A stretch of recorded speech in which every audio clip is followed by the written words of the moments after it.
Hermanos, ¿cómo están? ¿Aún están despiertos, hermanos, después de lo que hemos escuchado? Caray, cuando escucho yo a Eunice me conmueve. ¿Quiénes de ustedes están dispuestos a salir a las calles a abrazar a un drogadicto, a un niño de la calle, a una prostituta? Bien, hermanos, aquí en Paseo de la Reforma, como a 2 kilómetros, hay una glorieta que se llama la Glorieta de San Martín, está cerquita de Tepito, y ahí hay niños de la calle, hay drogadictos y hay matrimonios con criaturas que han nacido ahí por la promiscuidad sexual que hay. De manera que no hay que esperar a que vengan a la iglesia, hermano, a lo mejor nunca vienen, tenemos que alcanzarlos nosotros, pero tiene que ser por amor, no por cualquier otro sentimiento que tengamos, tiene que ser por amor. Hermanos, este es el segundo congreso y este segundo congreso de veras que tiene que dejar huella en nuestros corazones, de todos. Tiene que hablar el Señor plenamente a nuestras vidas, porque nada más llegamos los que teníamos que llegar. ¿Están de acuerdo? Estamos aquí los que el Señor trajo, el que puso en nuestros corazones el deseo de venir, porque el dinero no cuenta. Las misiones no se hacen con dinero, las misiones se hacen con el Espíritu Santo y con corazones dispuestos a servir al Señor. Hermanos, yo solamente tengo algo que reprocharles. No se han dado cuenta de un problema que organizaron, Cada vez que nos juntan a Alfredo Guerrero y a mí, todo se cambia. De misiones pasamos a talleres de risoterapia. Yo no sé por qué no podemos ser serios él y yo. Ya le dije, oye, cada vez que nos encontramos tú y yo, estamos riéndonos todo el tiempo, estamos contando las cosas que nos pasa con la gente y la gente se ríe de las cosas que nos hace. El Señor nos hace pasar cosas que ustedes ni se imaginan. Cualquiera diría, oh, es que el Señor, es que hay que tratarlo con respeto. No, hombre, si supieran los judíos lo que me hace a mí el Señor. Yo estoy impactado también por el testimonio de este Alfredo, porque cuando yo conocí a Alfredo lo conocí en Chihuahua, y allá en Chihuahua, de allá es el Chihuahua, por favor, se pronuncia bien, Chihuahua se pronuncia, bien, Chihuahua. Cuando yo lo conocí es que me habían invitado a la primera aventura juvenil misionera. Ya escuchamos al hermano Sinué que habló de la aventura misionera infantil, pues se les ocurrió hacer una primera aventura misionera juvenil. Y entonces entre los oradores se encontraba a Alfredo, él abría el evento, él era el primero, después seguía otro hermano de allá de Chihuahua, Javier Rascón, que a lo mejor no lo conocen, y yo era el tercero. Entonces todos estos jovencitos que estaban ahí habían pasado por la aventura misionera infantil y entonces ya estaban creciendo, ya no entraban en la edad, entonces tenían que inventar algo para ellos. ¿Y qué creen? Que entonces inventaron eso. Y cuando yo escuché el testimonio de Alfredo, de veras quedé impactado, dije, caray, el cambio que hizo el Señor en su vida. Era un drogadicto, él era un traficante. Y les estaba explicando a los jóvenes, a todos, les estaba diciendo al respecto del testimonio que daba, hermanos. Y después viene el otro Javier Rascón, y ese había sido policía y era borracho y le pegaba a la esposa y con la cacha dice que golpeaba a la gente. Y entonces después me tocó pasar a mí. Y entonces la cara de terror que tenía yo, la misma que tenían todos, y les dije, jóvenes, yo quiero pedirles perdón, porque no tengo un currículum tan extenso como el de estos. Mírenlos, en la cara llevan las cicatrices del sufrimiento, cómo sufrieron e hicieron sufrir a otros. Hermanos, yo entregué mi vida a Jesús a los 17 años y no he pasado por esas vergüenzas. Mírenme, yo sí sonrío, les dije. Entreguen por favor sus vidas a Jesús, porque Él les va a dar la felicidad que me ha dado a mí. Hermanos, y este es un privilegio que tenemos unos cuantos. Hace como un año estuve platicando con uno de nuestros misioneros, allá en un país, no voy a decir para que puedan seguir filmando, no voy a decir el país ni voy a decir nombres, para que puedan seguir filmando. Y él me dijo que un día iba caminando por la calle, y en esos países hay policía secreta, ustedes saben, que espía a todos los extranjeros, porque allá todos los extranjeros son cristianos, y todos los extranjeros son espías. Bueno, los latinoamericanos no tanto. A mí sí me veían como gringo y se confundían, entonces que han creído de esos espías, ¿sí? Pero en cuanto me preguntaban de fútbol, decía, yo soy mexicano y hablo español, y les hablaba en español, entonces me preguntaban primero de fútbol, soccer, ¿no? Y yo les contestaba. Y entonces dicen, no, sí es mexicano, ese sí es mexicano. Y entonces me trataban de otra manera porque en ese país a los mexicanos nos quieren mucho. Pues entonces dice que iba caminando y entonces de repente se le acercó un hombre grande y lo agarró y le dijo, ya te tengo, dice, ahora sí, dice, tú eres misionero. Y entonces se quedó frío, pero de esas cosas que el Espíritu Santo baja y le dice, le contesta el policía, dice, sí, dice, en esta vida todos somos misioneros porque Dios nos trae a este mundo para efectuar una misión. Y entonces el policía lo soltó y le dijo, sí es cierto, dice, todos tenemos que hacer una misión de Dios. ¿Cómo es esa misión de Dios? Llegó el hermano corriendo donde estaban los demás, ayúdenme a orar, hermanos, porque se me doblan las piernas. Me quedó grabado eso, hermanos. Todos somos misioneros. Como somos misioneros, todos somos apóstoles, porque la palabra misionero no existe en la Biblia, primero. Segundo, es una palabra que inventaron los españoles. Cuando a veces hablamos de la misión integral, nosotros en la misión, yo me quedé impactado, dije, la misión integral, ¿qué es? Es eso de predicar haciendo. Que tus hechos hablen antes que tus palabras. Que vayas a servir y alcanzar a aquellos y que les demuestres primero amor antes de demostrarles la guillotina de la Biblia, ¿no? La espada de doble filo que les cae. En los años 60 y 70 cortábamos cabezas así. Nos enseñaban a predicar con las 4 leyes espirituales. ¿Cuántos las conocen? Primera ley, Dios te ama y tiene un plan maravilloso para tu vida. Ay, qué padre, ¿no? Pero la segunda, por cuanto todos pecaron y se son destituidos de la gloria de Dios, hermano, y bolas, la primer hachazo a la cabeza. Ahora yo siempre doy un consejo muy cristiano. No les cortes la cabeza, atácalo a la yugular primero. Es más fácil, caen rápido. Pues entonces, hermanos, es el amor lo que motiva. Es el amor. Y cuando nosotros nos consideramos enviados, a veces decimos, bueno, eso es nada más para unos cuantos, los que pasan por el colegio, por la escuela. No, hermanos. El llamamiento de Jesús tiene 2 facetas. La primera es que somos llamados a seguir y la segunda es que somos llamados a servir. En el primer paso, que somos llamados a seguir, es cuando Jesús nos llama y entonces pasamos por el proceso del discipulado, si no, ¿para qué es el discipulado? Cuando nosotros llegamos al segundo proceso es cuando el Señor nos llama a servir. Y hay quienes dicen, hermanos, en la Biblia a Jesús los discípulos le duraron entre 3 años y 3 años y medio. Yo quiero decirles con la experiencia que tengo, que es muy poca, pero tengo experiencia, que cada uno de nosotros tiene un proceso por el cual el Señor lo llama. Cuando yo llegué a los pies de Cristo a los 17 años, porque yo no vengo de iglesia, de familia misionera, el Señor me permitió conocerle profundamente. Entonces yo quería irme de misionero. A lo mejor este es un contratestimonio, porque todos los días dicen, el Señor me está llamando a las misiones, pero estoy pidiendo confirmación. Yo era al revés. Yo decía, Señor, llévame contigo, y trabajaba yo evangelizando casa por casa, así como los testigos de Jehová, ¿no? Dios bendiga a los testigos de Jehová. Claro, porque mi abuela era católica y cuando los conoció se hizo testigos de Jehová y por ellos empezó a estudiar la Biblia, llegó al conocimiento de Jesús y se volvió cristiana.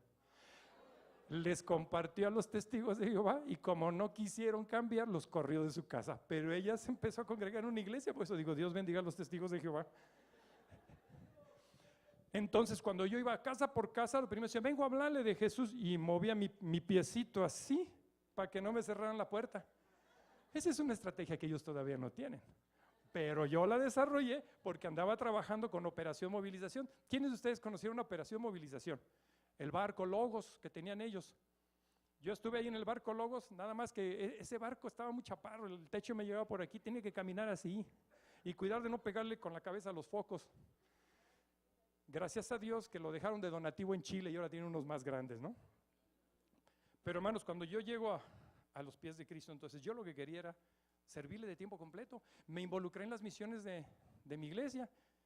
Yo vengo de una iglesia presbiteriana, Dios guarde los presbiterianos, y esa iglesia era tan fría que toda manifestación espiritual era del diablo. Así es de que era un evangelio descafeinado, así como un evangelio light, no estorbaba a nadie, se parecía más a la política. De manera que esas cosas eran del diablo, hermano. Entonces, ¿cómo es posible que use estas cosas? Y cuando yo llegué al evangelio estaba espantado. Pero yo leí en la Biblia que decía, Jesús, si vosotros siendo malos sabéis dar buenas dádivas a vuestros padres, a vuestros hijos, perdón, ¿a cuánto les dará de vosotros el Espíritu Santo? A quien se lo pida. Y entonces dijimos, ¿qué es el Espíritu Santo? Pues leo aquí algo, pues yo tenía un año de convertido y empecé a orar, hermanos. Y para colmo de los presbiterianos y sorpresa mía, el Señor me bautiza en el Espíritu Santo en un culto presbiteriano. ¿Verdad que es el Dios de los imposibles? ¿Cuándo un presbiteriano iba a ser? Entonces ahora cuando me preguntan, hermano, ¿y en tu iglesia qué doctrina tenías? Les dije, pues mira hermano, yo tengo la doctrina del Señor, yo soy presbicostal. ¿Habían oído de eso? Un presbicostal. Ah, qué interesante. Y esto es una parte de la formación de Dios. No me permitió ser misionero. Y entonces me metió a trabajar en el gobierno el gobierno federal aquí en México y trabajé 30 años y medio. Saliendo de los 30 años y medio le dije, ahora sí, fui de rodillas y le dije, ahora sí, usa mi vida. Le dije, Señor, ¿por qué me estoy haciendo carcacha? Ya tengo 50 años, ayúdame. Le dije, no me voy a esperar como Moisés, a los 80 ahorita ya me tienen que llevar en carretilla a la iglesia, no. Digo, hermanos, porque de esos carritos que le llaman diablitos, primero hay que orar por ellos para que se le quite ese nombre, ¿no? Entonces dije, no, Señor, usa mi vida. Y entonces lo que hizo el Señor fue repotenciarme. Así es, hermanos. Me llamó a servirle y me puso entre las misiones y la iglesia. Ahora le llaman movilizador, pero la verdad es que es como alguien que comparte con varias iglesias lo que Dios está haciendo allá. Ustedes podrán ver que los equipos en los que trabajaba Pablo, había hermanos que de las iglesias iban a verlo y decía, ay, con cuánto gozo, me gocé mucho de recibirlos porque escuché noticias de la iglesia y que están orando por nosotros. ¿Sí han leído eso en las cartas paulinas? Y en el libro de los Hechos, no se diga Corintios, en Corintios, 2 Corintios 8, 9 y 10, ustedes pueden aprender también hasta de las ofrendas porque él habla de las ministraciones que mandaban las iglesias. Cuando nosotros hablamos de misiones, entonces debemos de entender que todos somos misioneros. ¿Por qué? Porque todos somos llamados y todos somos enviados, unos para servir dentro de la iglesia, otros para servir afuera. Pero todos somos llamados, ¿no? Aquellos que han nacido de nuevo, que son hijos de Dios, son llamados para el servicio del Señor. ¿En dónde lo va a hacer? ¿Cómo lo va a hacer? Esa es obra del Espíritu Santo. A veces el Señor concede la misericordia de que un hermano pastor tenga un hijo, 2 o 3 pastores o tercera generación, pero a veces no. A veces el hermano que el papá quiere que sea pastor, lo manda de misionero, ¿verdad? Ya vimos, ¿no? Testimonio así. Yo quise ser misionero y él fue el que me frenó y me dijo que no. Entonces, no fui misionero, pero conocí el campo porque por la misericordia del Señor fui invitado a trabajar con PMI. Esta agencia misionera, fíjense cómo nació. Cuando yo tenía 16 años, el fundador de la agencia misionera, Pablo Carrillo, y otros jóvenes se reunían en la iglesia a orar por los países. Imagínense, eso era una locura en una iglesia presbiteriana en donde todos los recibíamos de los gringos, ¿no? Los misioneros de los años 50, 60 y 70 americanos llegaban en unos carros que creo que se compraban por metro, un Caprice lanchón así grandotate. Mientras que yo en mi familia teníamos tan solo un Garracuda o un Volkswagen nada más. Entonces cuando los veías traían unos carrototes así y automáticos, y eso aquí en México era un super lujo. Pero entonces veíamos a sus casas y en sus departamentos, wow, entrabas y yo decía, esto no es México, esto es un pedazo de Estados Unidos. Entonces ellos no entendían la idea de la transculturización y de la empatía cultural. Ellos seguían siendo gringos aquí, aunque ya hablaban español, pero seguían siendo gringos. Ellos vivían en las colonias ricas y venían a ayudarnos a nosotros. Recibimos de ellos un paternalismo que nos coartó la idea de las misiones. ¿Por qué creen que el mexicano le duele el codo para las misiones?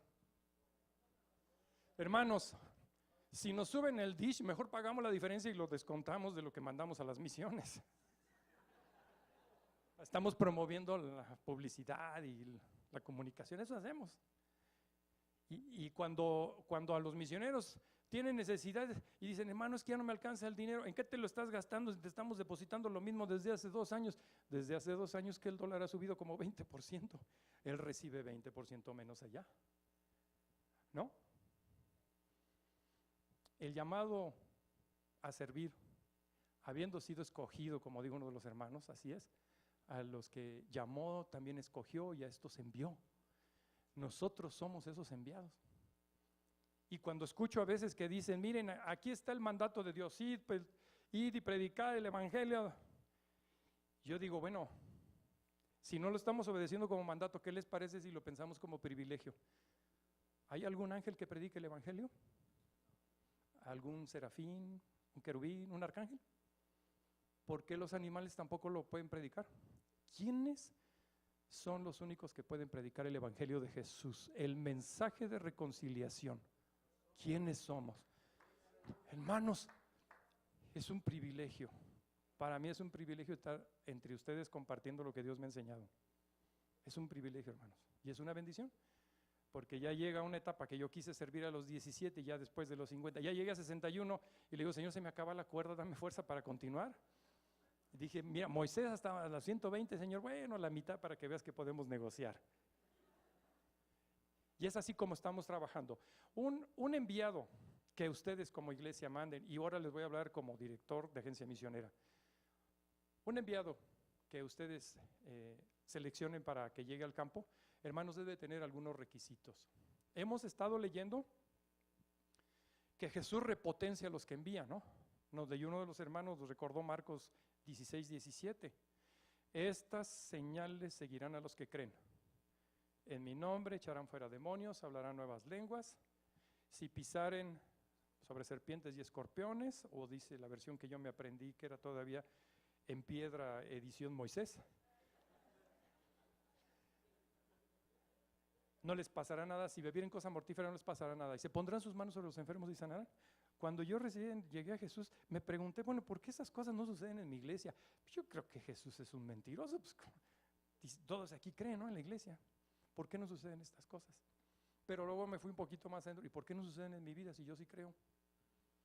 Y como Jesús no es mentiroso, entonces el mentiroso soy yo. ¿Por qué no suceden estas cosas en mi vida? ¿Por qué no creo?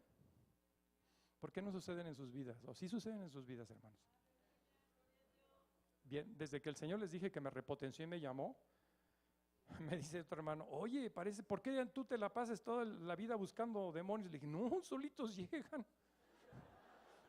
Le dije, como 400 años sentado haciendo historial en mi iglesia presbiteriana, de repente el Señor me llama después de jubilado, y ahora se me atraviesan los demonios por todos lados.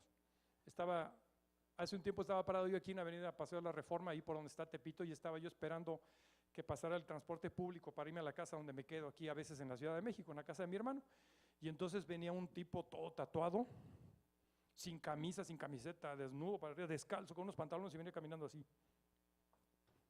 Y venía derechito a donde estaba yo, y entonces lo vi venir hacia lo lejos y le dijo, te reprendo, Satanás, en el nombre de Cristo Jesús, déjalo. Y entonces el tipo venía haciendo así, de repente, ¡pum!, me vio y empezó a hacer así, y me dio toda la vuelta. La gente se me quedó viendo, y cuando dio la vuelta, se agachó de nuevo y siguió caminando así. Dije, va, Señor, el Espíritu Santo es repelente de demonios. Así es de que no le tengas miedo ni al chikungunya, ni al dengue, no vengas a hacer dengues, hermano, a la iglesia. Ese es el poder del Espíritu Santo. Un enviado tiene que estar bien equipado. Y para estar bien equipado tiene que estar bien preparado. Y voy a hablar de la salud que debe tener el enviado. Y después voy a hablar de la salud que debe tener la iglesia para ser enviados saludables. Un día llegué a un seminario que me invitaron. Y en ese seminario, está en Estados Unidos, yo llego al seminario y entonces nos dicen, hermanos, se tienen que reunir un día antes. Y nos vamos a reunir un día antes porque tenemos que darles unas instrucciones. Y dije, bueno, es la primera vez que iba al seminario ahí en Estados Unidos, ¿no? Nos sentamos y nos dicen, miren, hermanos, nosotros somos un seminario que predicamos la sana doctrina. Y rápido esa mente de que nos da la tortilla me dice, pues cuando se les enfermó, yo no sabía que la doctrina estuviera enferma. Ya la sanaron aquí. A ver, ¿cómo está eso de que la sana doctrina? Pues, ¿cuál es la sana doctrina? Y dije, bueno, a ver, vamos a escuchar. Pues resulta que las experiencias espirituales era lo que no reconocían ellos. Entonces, había que hablar light. adaptarse. Por eso cuando voy a las iglesias, a algunas bautistas, presbiterianas o metodistas, siempre pregunto, hermano, ¿hasta dónde quieres que llegue, no? Porque si me dicen, no, hermano, que el Espíritu Santo te diga, y ya está abierta la puerta para que el Señor haga milagros. De otra manera, no. Así es de que nuestro enviado en el campo va a ser enfrentado a un mundo espiritual hostil a él. ¿Se acuerdan que nos comentó Alfredo que él cuando bajó sentía cómo lo arañaban? Bueno, yo no siento tanto, ¿no? Yo siento mucho menos, pero cuando estuve en ese país que les digo que es islámico, sí puede notar que hay un ambiente pesado. O sea, la gente como que pasaba y me veía, primero porque les digo que creía que era gringo o inglés, y la otra es porque ellos dicen que todos los extranjeros son cristianos y que del cristianismo viene toda la porquería de internet y todo eso. Ustedes recordarán, y yo lo que a veces les digo a los muchachos, que tengan cuidado, porque las ciudades de Sodoma y Gomorra han resucitado en el internet, nada más que con otro nombre. Yo he adecuado ese nombre y les llamo que son las ciudades de Sidoma y Gomorrea, entonces se parece, ¿no? Porque ya estamos perdidos otra vez. El internet puede ser un arma de doble filo, o sea, puede ser de gran bendición o puede ser de perdición. Y cuando digo de bendición es que tú puedes encontrar a veces información, estudios bíblicos y todo, pero no estoy diciendo que ahí está tu iglesia, porque hay muchos que dicen, no, aquí hay mejores predicaciones que las de mi pastor en mi iglesia, ¿no los han oído? Son aquellos que se están pastoreando por internet. Tengan cuidado, porque el diseño de Dios de una iglesia es para que tengamos una convivencia, para que seamos una familia y para que nos amemos unos a otros. La base del evangelio, la base con lo que hacemos todo, con lo que hacemos misiones, con lo que hacemos el trabajo dentro y fuera de la iglesia y con toda la gente que nos conoce, es el amor. Si no hay amor en ti para hacer las cosas, entonces mejor regrésate a orar un tiempo más a ver qué te dice el Señor. ¿Cuántos años pasaron para que yo pudiera llegar a servir al Señor de tiempo completo, para que estuviera en el tiempo preciso, en el lugar preciso, haciendo lo que Dios quiere? 30 y tantos años, ¿no? Hasta parecería que el Señor me estaba jugando una broma, pero me acordé que Jesús explicaba una vez, había un hombre que tenía una viña y salió a buscar obreros. A lo mejor yo voy llegando al atardecer contratado y me voy a ver el premio que todos ustedes tienen ya en la bolsa. Ahí no va a haber distinción, así es de que lo que les den ustedes me toca a mí. Así es de que no se desanimen, hermanos. ¿Cuándo es el tiempo preciso para que llegue su obrero al campo? Solo el Espíritu Santo lo tiene. Para eso, hermanos, para que la iglesia le quede claro, ya estoy empezando a escribir un libro, hermanos. Ahí me sabe. Ese libro es un libro apócrifo de la Biblia. Desde ahorita lo anuncio que es apócrifo para que no vayan a decir hereje, ¿no? Mi libro apócrifo de la Biblia se llama Primera de Raúl, o sea, para que se acuerden. Primera de Raúl 4:3 dice así: tú, flojito y cooperando con el Espíritu Santo. Está sencillo, hermano, se lo pueden aprender y se lo pueden llevar de tarea. ¿Por qué?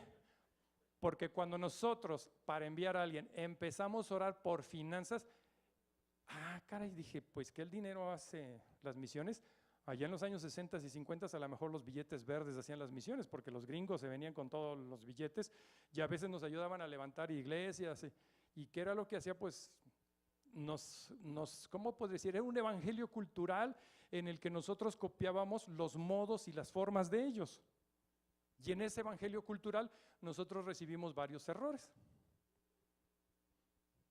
En la iglesia donde yo estaba, alguna vez hasta fue una base de operación movilización. Y cuando esos jóvenes, a mí un día me invitaron, 3 de ellos me invitaron a orar, en una noche fui a orar con ellos, nos juntamos como 6. Y entonces, ¿sabe qué hicieron? Estábamos en un solo foco, no había más luz allí en la iglesia, un foco. Nos pusimos en el piso y ellos desdoblaron un mapamundi, así grande. Y entonces dijeron, vamos a compartir lo que Dios ha hablado en nuestros corazones. Y empezaron a hablar ellos que eran mayores que yo. Siguen siendo mayores que yo porque no se han muerto, ¿no? Pero siguen siendo mayores que yo. Y entonces dijeron, vamos a compartir. Entonces pues yo todavía no conocía bien, pero pues leí algo y compartí de lo que había aprendido en la escuela dominical, porque iba a dormirme a la escuela. Por eso le llamaba yo, es la escuela dominical. Y entonces, ¿qué creen? Empezaron a decir, vamos a orar por los países. Y cada uno de ellos escogió un país y empezaron a orar. Y pues yo todavía tenía algunas de las tradiciones. Ave María, dame puntería. Me tocó, ¿cómo se llama? Había que ver, sí, es un país chiquito. Y ya orando por los países. Los dos jóvenes que estaban organizando esto, Pablo y Roberto, en unos meses más se fueron a un congreso de misiones a Estados Unidos y se fueron con el director de Operación Movilización que había en aquel entonces llamado Ricardo Griffin. Se fueron con él porque pues los llevaba de gorra en su camionetota americana. Cuando se fueron y llegaron allá al congreso, estuvieron una semana en el congreso y tenían que regresar a la semana siguiente, pero Dios tenía otro plan. Uno de ellos regresó 2 años después y el siguiente regresó 3 años después, contándonos las maravillas que Dios había hecho, cómo Dios había suplido, porque nuestra iglesia, que era altamente misionera en el barrio, nomás le dio 2,000 pesos a los dos para que se fueran. Jamás les dieron ofrenda, el pastor nunca se interesó dónde estaban, entonces era algo así como irse a la buena de Dios. Ahora, gracias a Dios, estamos con los ojos más abiertos y podemos pensar en una estrategia, podemos orar, pero siempre encontrando el equilibrio de la guianza del Espíritu Santo. Las misiones, entonces, no las hace el dinero. Todos aquellos que estamos preocupados por el dinero, llegaremos a entender lo que Jesús dijo, que el dinero puede ser un Dios y tiene su nombre en la Biblia. Entonces, cuando nosotros oramos pidiendo dinero, estamos orando a ese Dios. Y les voy a dar un ejemplo. Un hermano misionero de la agencia me escribió un día y dice, oye Raúl, tengo que ir a México en 3 semanas, ayúdame a orar por $500 que vale el pasaje. Y yo le dije, perdóname, pero yo no oro por dinero, yo oro por milagros. Así el Señor haga el milagro de mandarte un burro que te traiga hasta acá. Le dije, voy a orar por un milagro, que si te vienes en barco, en avión, no sé qué sea. Dije, pero yo oro por milagros porque Dios no se mueve por dinero, se mueve por milagros. Entonces, ¿saben qué sucedió? Que a la segunda semana me manda un correo y me dice, ¿qué crees lo que pasó, Raúl? Vino un hermano y me dijo, oye, ¿vas a salir de viaje pronto? Sí, dice, tengo que hacer un viaje a México. ¿Y cuándo te vas a ir? Pues de tal fecha a tal fecha. ¿Qué vas a hacer? Voy a hacer un congreso así y así voy a estar allá. Le dijo, bien, bueno, gracias, se fue. Dice que 2 horas después regresó con el boleto en la mano y le dijo, a mí el Señor me dijo que te comprara el boleto del avión, aquí lo tienes. Y me escribe, ¿cómo ves eso? Y entonces yo le cantaba esa canción, te lo dije, te lo dije. Dios no se mueve por dinero, Dios se mueve por milagros. Pero los milagros suceden cuando nosotros estamos rogando por ellos, cuando nosotros estamos intercediendo por nuestra gente, cuando nosotros estamos cuidando a nuestros enviados. Lo primero que tenemos que entender con el enviado es que antes de salir debe de tener identidad. Una persona que no tiene identidad en Cristo es una persona que puede ser arrastrada por cualquier loca doctrina. Los musulmanes tienen varios principios. Ellos, y me da vergüenza decirlo, ellos conocen el Corán de memoria, porque en la escuela coránica lo tienen que aprender. Y cuando a mí me dijeron en Marruecos, no puedes llevar Biblia, no puedes hablar de Cristo a nadie, no puedes sacar ni un folleto, no puedes darles nada, porque está penado por la ley, dije, pues entonces, ¿qué voy a hacer? Y entonces me dio pena saber que ellos se saben el Corán y dije yo, a ver, después del Salmo 23, ¿cuántos capítulos completos me sé? Ups. Y entonces le pregunto a la iglesia, ¿no acaso estaremos utilizando la Biblia como muletilla? ¿Por qué no nos aprendemos la palabra de Dios? Y dije, a veces usamos las Biblias más bien para apartar los lugares, ¿verdad? Para un musulmán. O bueno, había un hermano en la iglesia que siempre lo usaba hasta acá arriba hasta que descubrí que con eso se secaba el sobaco. Dije, no. Y otro que mandó bordarle un forro con unas asas así de una tela y le puso olanes alrededor y la Biblia estaba como nueva. Dije, ¿este cuándo la usa? Se me hace que la usa nada más para subirse o para sentarse sobre de ella. Nada más así la trataba. Entonces, ¿qué es la Biblia para nosotros? ¿Cómo predicaba los apóstoles entre el año 34 y más o menos el 40 que se supone que se escribió el primer libro? ¿Por qué no nos hacemos un poquito así? Yo me he propuesto ya, aunque mi disco duro se está poniendo cada año más duro, por la edad, me he propuesto aprenderme algunos versículos de la Biblia. Y entonces tuve que decidir, le dije, porque ya me queda poca vida, ya no voy a estar aprendiendo toda la Biblia de memoria. Tengo que escoger qué voy a aprenderme. Y entonces decidí que tiene que ser las palabras de Jesús, porque Jesús es la encarnación de Dios. Y si Jesús es la encarnación de Dios, las palabras que el Padre le dio a él, que dijera, el mensaje que le dio, es el mismo Dios hablando. Y es el único en la Biblia que dice, los cielos y la tierra pasarán, mas mis palabras no pasarán. Entonces tengo que aprenderme las palabras de Jesús, ¿no? Cuando tú empieces a memorizarte las palabras de Jesús, yo traigo por ahí un evangelio según San Juan y es lo que me estoy recetando ahorita, una terapia de San Juan, pero que está buenísima. Y es ahí donde quiero tocar algunos versículos. Para no sentir que la gente se ofende, hermanos, enciendan sus Biblias. Y los que no, pues abran las suyas. Yo traigo un Nuevo Testamento de otra versión, así es de que lo voy a leer en esta versión para que ustedes me sigan en sus versiones y podamos tener una mejor comprensión. El capítulo 1 de Juan, en el versículo número 11, dice, en esta versión dice de esta manera, vino a su casa y no lo recibieron los suyos, mas aquellos que sí lo recibieron, a los que creen en su nombre, les concedió el privilegio de hacerse hijos de Dios.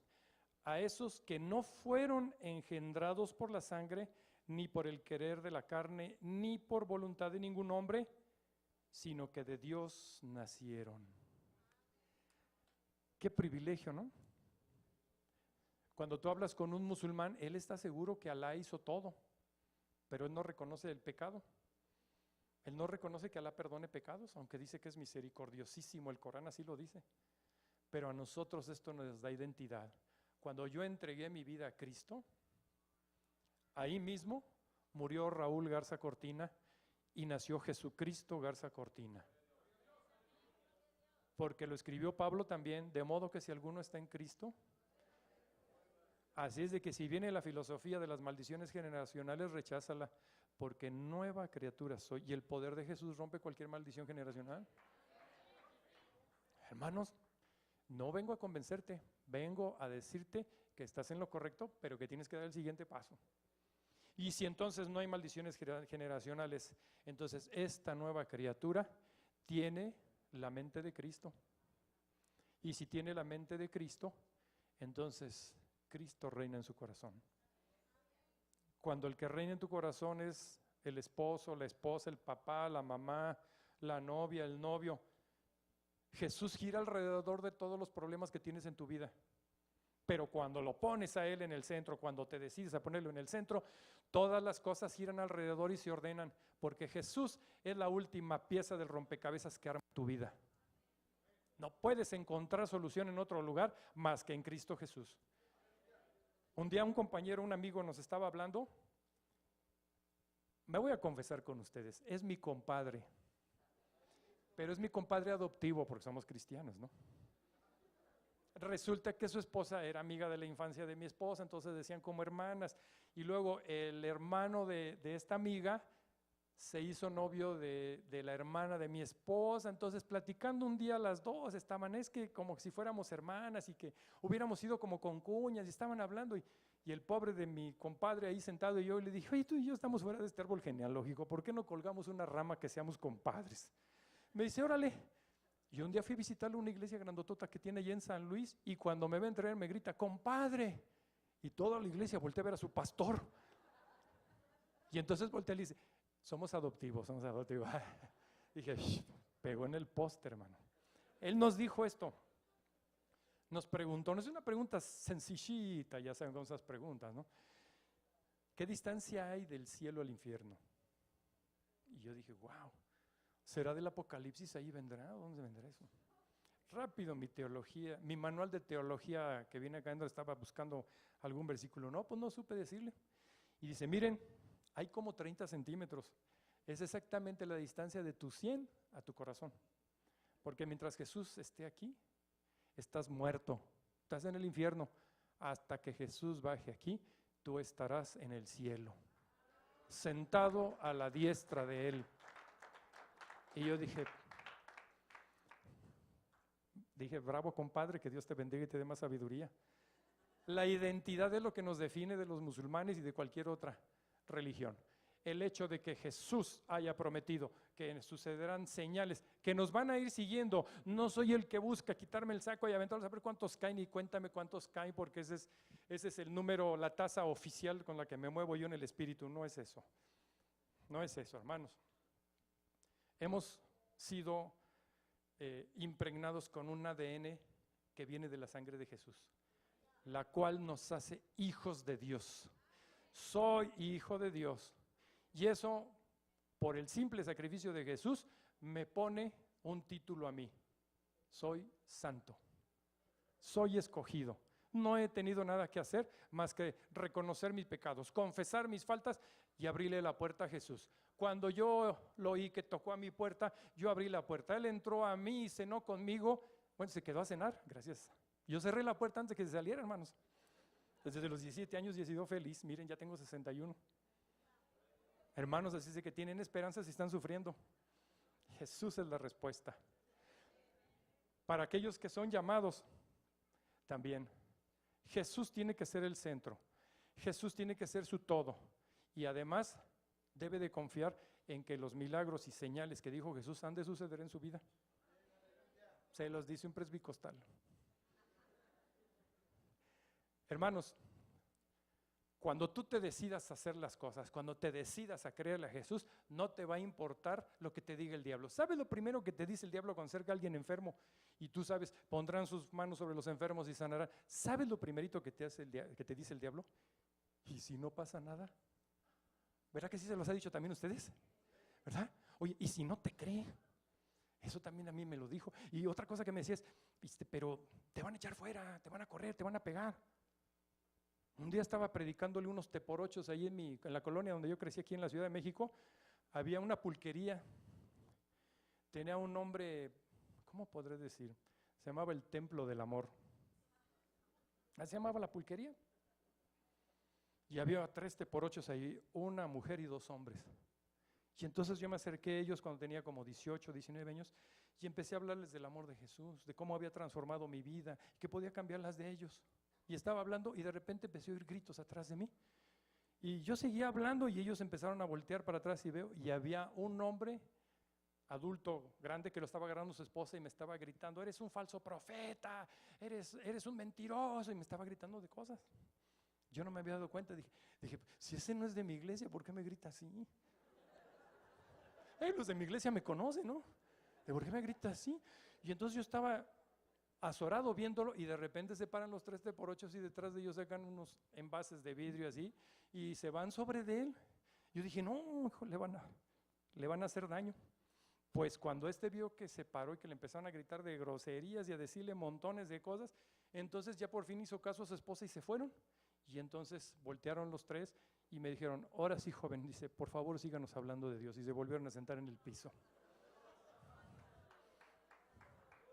Digo, si tú estás preocupado por lo que van a decir los demás, por lo que van a hacer los demás, nunca vas a predicar. Nunca va a haber un milagro. Los milagros solamente es la materialización de tu fe. ¿Por qué? Porque dice, sin fe es imposible agradar a Dios. Porque es menester que el que a Dios se allega, crea que le hay y que es galardonador de los que le buscan. Vámonos. Entonces, ustedes que también son enviados, quizá no fuera del país, quizá ni siquiera en las etnias, quizá son enviados a trabajar en la iglesia. Ustedes deben entender que son enviados y que en el cielo hay una cosa que se llama, a ver si hablan inglés, se llama Heaven Depot. ¿Han oído hablar del Heaven Depot? Bueno, ¿conocen el Home Depot? ¿Qué hay en el Home Depot? Todo para la construcción. ¿Qué hay en el Office Depot? Todo para la oficina. ¿Qué hay en el Heaven Depot? Se quedan cortos. Porque es lo que ganó Cristo para nosotros. Ahí hay un Heaven Depot, en donde con tu carrito lo puedes llenar y pagas con fe. ¿Crees? Jesús le dijo a sus discípulos, al que cree, bueno, no a sus discípulos, al papá del chamaco que bailaba breakdance, ¿se acuerdan? Que ahí se revolcaba y gritaba, y cuando los demonios lo dejaron con alaridos y todo. Cuando lo vio Jesús, volteó y le dijo al papá, si tan solo pudieras creer, porque al que cree, wow, todo le es posible. Así es de que, hermano, yo quiero que dejes de pensar que la obra de evangelización y de las misiones es responsabilidad tuya. Tú eres un enviado, tienes un mensaje, pero el dueño del balón es otro y debes de entenderlo. Tienes que crecer suficiente en fe para que creas por las cosas que para los demás son sobrenaturales, pero que en tu vida tienen que volverse naturales. Aquellas cosas que impresionan a los demás, para ti tienen que ser naturales. En otra ocasión iba yo ya trepado en un microbús ahí y se sube otro tipo tatuado y dice, yo me dedicaba antes a asaltar y matar gente y les disparaba y los apuñalaba, pero ahora ya no quiero hacer eso con ustedes, y por eso vengo ofreciéndoles, y traía unos cromos así de santos y vírgenes y cosas así. Y dije, estos primero te amenazan te dicen su currículum para que te espantes y sueltes el dinero, sueltes la ofrenda. Pero yo dije, no, Señor, en el nombre de Cristo Jesús, Señor, te ruego que toda opresión demoníaca la quites de este joven. Yo te ruego que tú lo guardes y lo bendigas. Y pasó repartiendo sus estampitas, me dio a mí y se dio la vuelta y empezó a recoger dinero. Y yo seguía orando, clamando, Señor, ten misericordia de este hombre. No lo dejes bajar e irse así, toca su corazón. Y cuando el hombre llega ante mí, se para, le enseño, le regreso su cromo ese y se me queda viendo y me dice, no, dice, yo a usted se lo regalo. Y le recogí a los demás y se bajó y la gente volteó. ¿Y este por qué le vio? Y yo dije, hijo, es San Judas Tadeo, no le hago yo. Estaba a punto de sacar la cabeza y decirle, ¡cámbiamela! Pero no lo hice, hermano. Seguí orando por él para que se fuera. Sí, pues me da una de San Judas Tadeo, ¿no? Entonces, debes de tener identidad. El enviado debe tener identidad, debe saber quién es, que es hijo de Dios, que tiene un ADN ganado por la sangre de Cristo, que hay una serie de ¿cómo les podré decir? De gadgets, como se dice ahora, o de apps en el cielo para ustedes. Trato de hablar en un idioma que entiendan porque es difícil comprender a la gente. Yo llegué y se me venció el otro plazo, el otro contrato que tenía. Y me dice, mire, este teléfono es un teléfono inteligente. Que me ve cara de tonto. Yo le voy a demostrar que no es un teléfono inteligente. Se me queda viendo, a ver, sí, que me lo dé, que lo apago. Y le dije, a ver, yo ya soy más inteligente. Estaba a punto de decirle, pues deme uno más tarugo porque esas cosas no las entiendo, ¿no? Un teléfono inteligente. Hazme el favor, te dicen eso. Suena como ofensa, ¿verdad? Pero para no quedarme atrás rápido, digo, sí, a ver, dámelo, sí. Le dije, ¿tiene Wi-Fi? Oh, sí, tiene Wi-Fi. ¿Y puedo entrar a las redes? Sí. Ya, pues dámelo entonces, ya me lo llevo. Y yo con mi hijo, enséñame a usarlo, hijo. Cuando yo era niño, la televisión era en blanco y negro, hermano. Nada más había 3 canales. Pero gracias a Dios por la memoria que me dio, me aprendí toda la programación de los 3 canales. Había nada más el 2, el 4 y el 5. Y era de Telesistema Mexicano, así se llamaba. Otra cualidad que debe de tener nuestros misioneros, vamos otra vez al Evangelio según San Juan. De ahí vamos a estar tomando algunas cosas. Todo el Evangelio según San Juan es tan hermoso. No sé si ustedes han leído Juan 1, Juan 3, Juan 6, Juan 10, Juan 15. ¿Les digo los títulos de los temas? Juan 3 es la conversión de Nicodemo, cuando Jesús habla con Nicodemo. Juan 10 es cuando Jesús habla como pastor. Yo soy el buen pastor. Mi esposa un día me dice, inspirada ella me dice, dice, a mí el capítulo de la Biblia que más me gusta es el Salmo 23. Le dije, pues a mí Juan 10 porque es el pastor hablándole a las ovejas. Y tú le dijes la oveja hablándole al pastor. Le dije, no, actualízate. Actualízale. ¿O sí lo han leído? Juan 15, yo soy la vid verdadera y mi padre es el labrador. Todo pámpano que en mí no lleva fruto le quitará.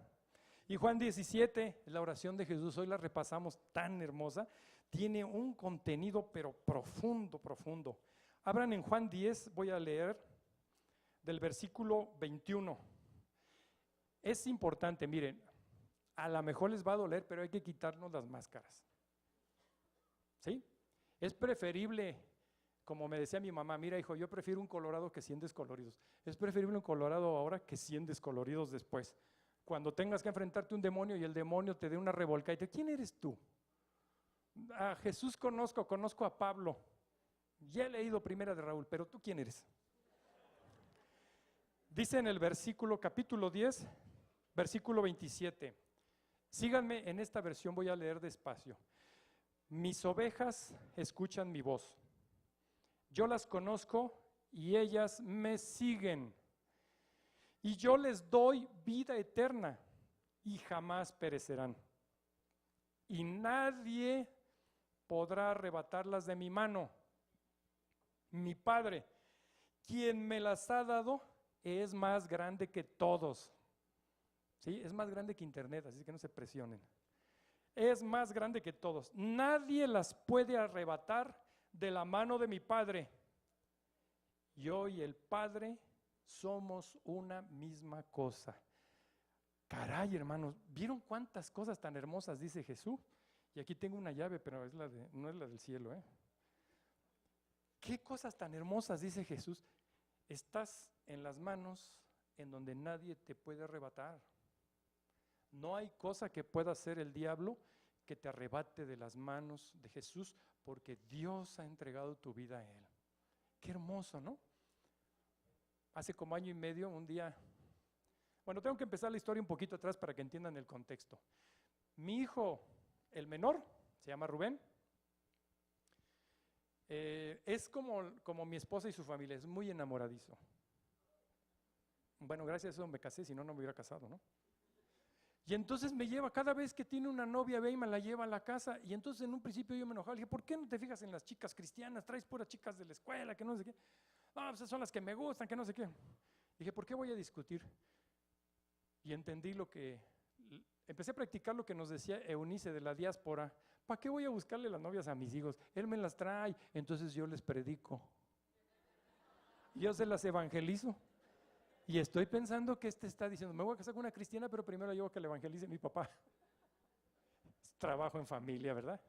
Y entonces me la llevó, y yo lo que hice con la chica es que poco a poco fui hablando con ella y le fui diciendo los milagros que Dios estaba haciendo en mi vida, lo que yo estaba viendo que hacía Dios, lo que era capaz de hacer, y hablándole de pasajes de la Biblia, como si conociera de la Biblia a ella. Y fue y le contó a un amigo, y el amigo fue y le contó a su mamá, y entonces la mamá me contacta y me dice, oiga, que si podía ayudarnos a orar acá. ¿Por qué? ¿Qué pasa? Estaban entre el pueblo de Libres y Oriental en Puebla, en un pueblo por ahí escondido. Dice, es que nuestra hija de 19 años está poseída por demonios. Y yo dije, ¿cómo sabe eso? Dice, pues porque habla con un niño y ese niño le dice las cosas. Dice, un día vino una amiga suya y estuvieron platicando y se fue la amiga y le robó el teléfono celular. Y entonces estaba triste y dice, y cuando se enoja ella, entonces se aparece el niño. Y que el niño le dijo quién se lo había llevado y en dónde estaba, en la casa de la amiga.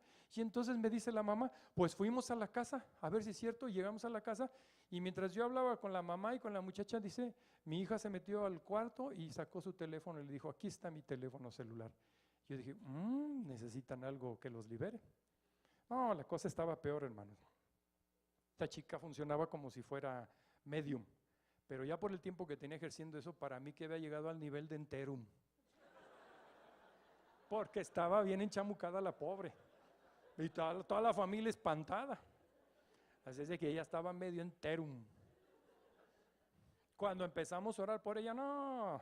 Lo primero que pasó es que cuando llegamos mi amigo y yo a la casa y entramos, empezamos a hablarles que íbamos a orar y que en el nombre de Cristo Jesús iban a salir porque no había demonio más fuerte que Jesús. No lo hay.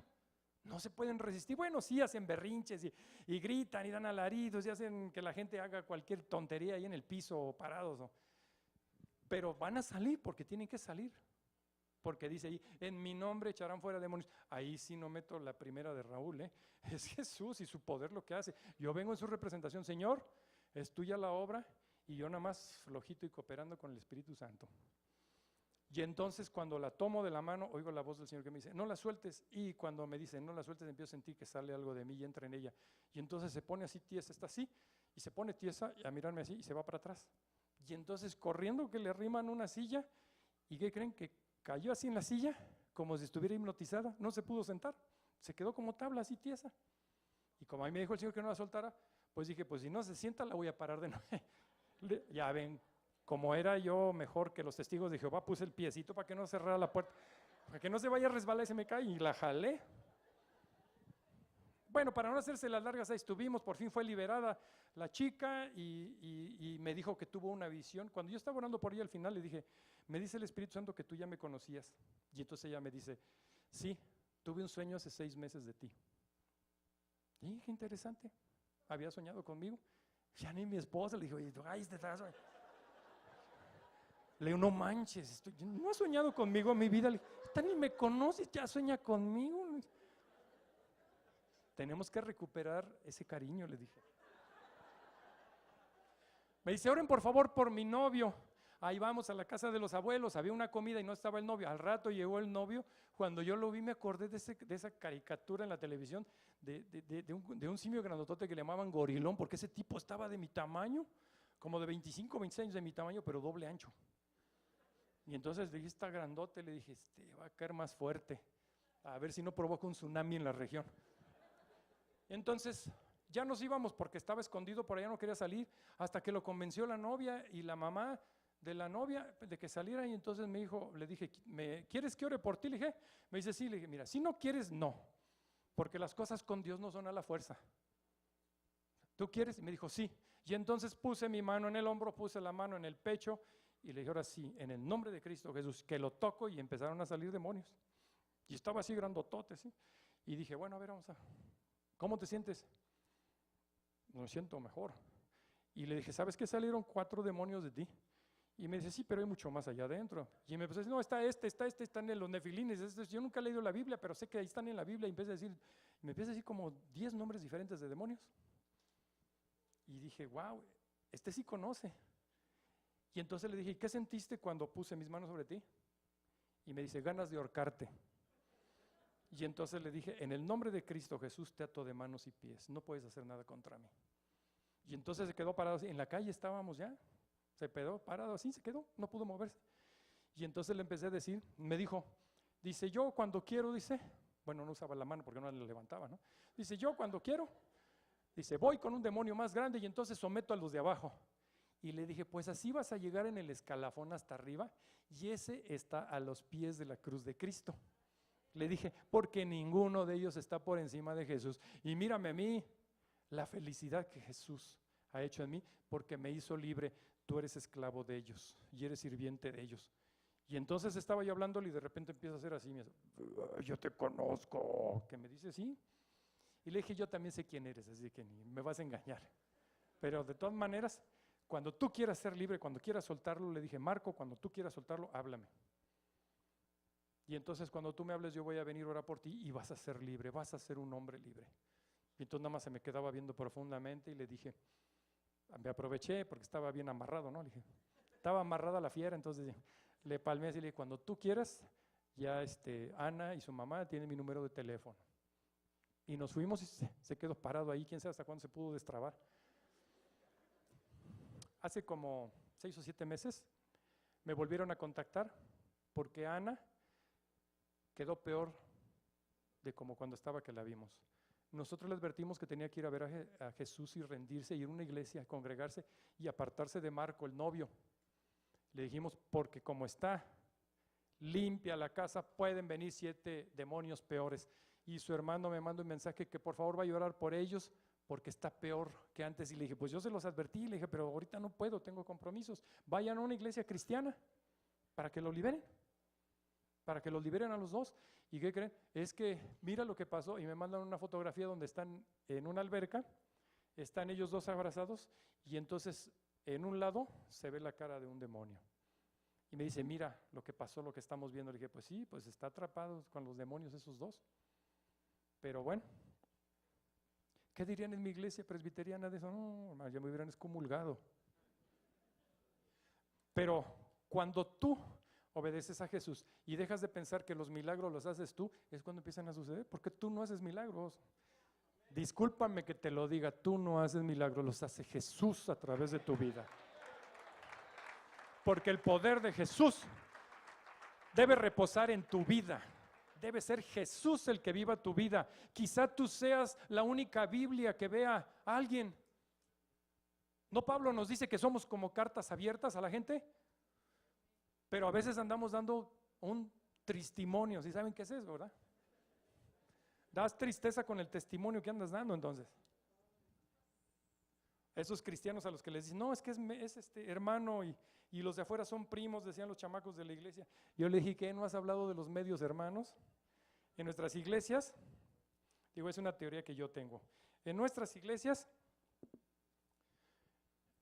el 85% son convencidos, el 10% convertidos y el 5% no saben por qué llegaron ese día a la iglesia. Van a ligarse una chava, un chamaco les gustó, van a estafar a alguien, llevan los pronósticos deportivos para hacer una vaquita o cosas así, ¿no? Pero así sucede. A veces pensamos que tenemos que reevangelizar dentro de nuestras iglesias porque nos hemos esforzado por llevarlos a una confesión light. Tú acepta a Jesús en tu corazón, repite esta oración: Señor, yo te acepto en mi corazón, te recibo y ahora soy tu hijo y he nacido de nuevo. Y lo que hicimos nada más fue lavarle el cerebro, porque la verdad es que no es así. Ustedes pueden leer en el libro de Mateo cuando Jesús inicia su ministerio, su mensaje era: arrepentíos, porque el reino de los cielos se ha acercado. Todo proceso de nuevo nacimiento comienza con la convicción de pecado. Nadie que no tenga convicción de pecado se va a arrepentir. ¿Y cómo van a conocer que han pecado? Pues por la palabra. La palabra es eso, así como cuando yo grito amablemente que voy manejando aquí en la Ciudad de México y se me atraviesan y todo, nada más les grito así con tanto cariño, les grito: abran la piojos que ahí les va el peine. Y hermanos, así tiene que ser esto. Tienen que ser directos. ¿Sabes qué? Tienes que arrepentirte. La palabra es la que parte, la palabra es la que exhibe el pecado, y la obra del Espíritu Santo la que los lleva, los redarguye, ¿no? Así es de que es por ahí donde empieza. Nuestros enviados, nuestros misioneros deben de ser conscientes que sus vidas están en las manos de Jesús, que tienen identidad y que además tienen el poder que Jesús nos ha dado y mucho más que tenemos ahí en el Heaven Depot. Abran sus Biblias nuevamente en el Evangelio según San Juan.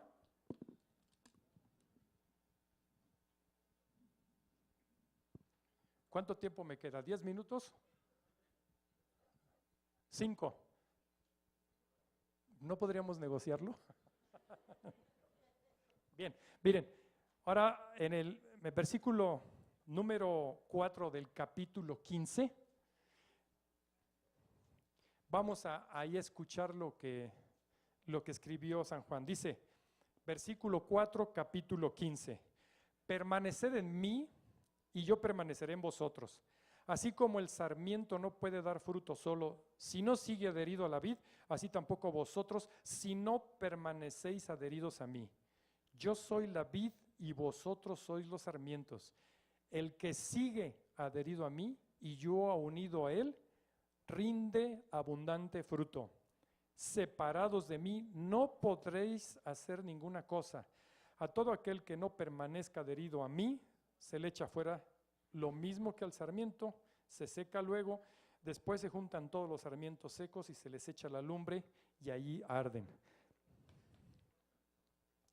La fortaleza de tu vida está en que le creas a Jesús y que permanezcas en Él. Sin Él, nada podemos hacer. ¿Sabes lo que es nada podemos hacer? Es todo lo contrario de a todos los que creyeren, a todos los que creyeren. Así es, entonces es lo contrario. Y como nada más me quedan 5 minutos, voy a hablar un poco ahora de la iglesia. Un enviado sano tiene que venir de una iglesia sana. Les he comentado que recibimos unos formatos eclesiásticos con un evangelio muy cultural, al estilo americano, y en la iglesia donde yo estaba, voy a hablar de la iglesia donde yo estaba porque no he estado en sus iglesias de ustedes, pero toda comparación no es mera coincidencia, tiene que ver con la obra de Dios. Era como una iglesia de cuento. El pastor era como Blancanieves y los demás como 120 enanitos sentados, 120 enanitos espirituales sentados en... No hacíamos nada, pero sí ofrendábamos, sí estábamos en los cultos de Navidad, en los de Semana Santa, pero no hacíamos nada. Mientras Jesús permanecía en la cruz con los brazos abiertos, todos nosotros seguíamos sentados con los brazos cruzados en la banca. Hay muchas iglesias así.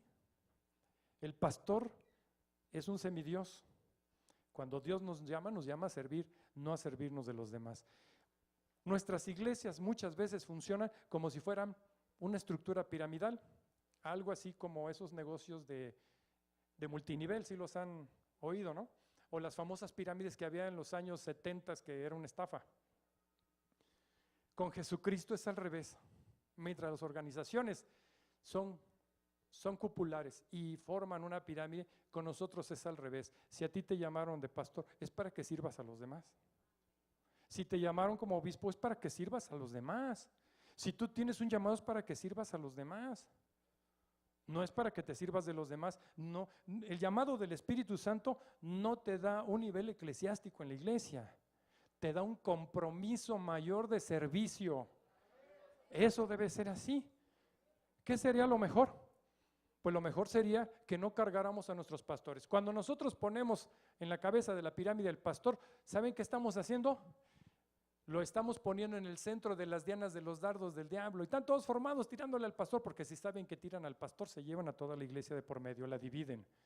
En una ocasión estuvimos orando por un pastor allá en Morelos, en Cuautla, y vino mi amigo y me dijo, ya le dieron 2 infartos y está triste, vamos a orar por él. Y empezamos a orar por él y le dije, el Señor nos debe de poner el día en que vayamos a verlo.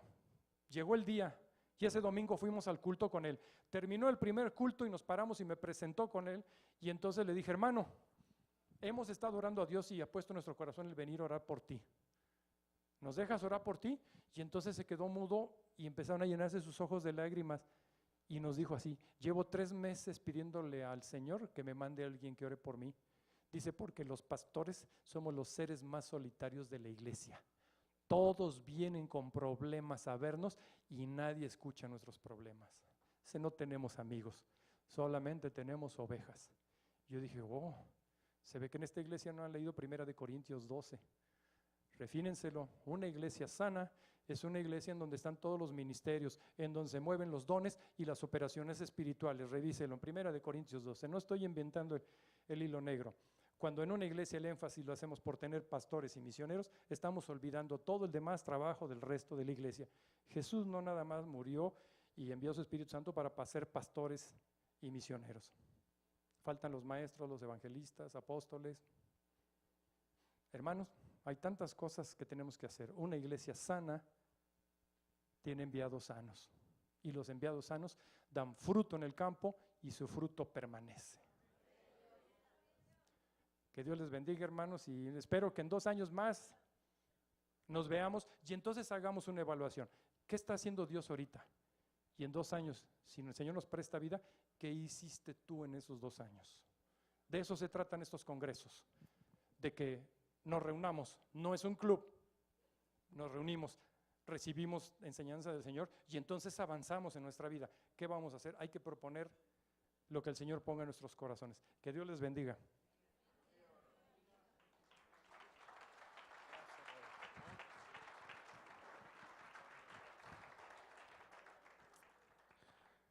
Hermanos, gracias Señor por